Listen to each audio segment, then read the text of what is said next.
Welcome to Kenton's videos. Enjoy the video. You begin by choosing firm, fresh fillets and drying them so the marinade sticks. Combine soy, citrus, brown sugar, grated ginger, and smashed garlic. This balances sweet, salty, and bright notes. Once mixed, coat the fish and let it rest 15 to 30 minutes while you heat a grill or heavy skillet to medium-high, around 400 degrees. Make sure the surface is oiled so the skin won't stick, and set a timer so you don't rush into the next step.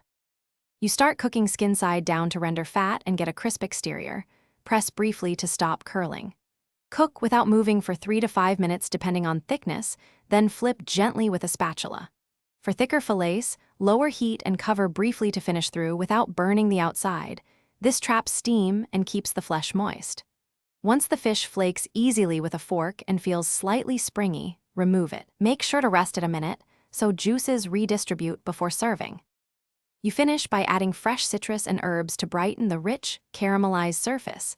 A simple pineapple or mango salsa complements the sweet salty marinade. If the center is underdone, return the fillet to low heat, cover, and steam for 1 to 2 minutes. If overcooked, slice thin and serve with sauce to mask dryness. The reliable check is an instant read. Aim for 130 to 140 degrees Fahrenheit for moist, flaky fish. Keep one troubleshooting tip in mind. Thanks for watching. Consider subscribing if we helped you.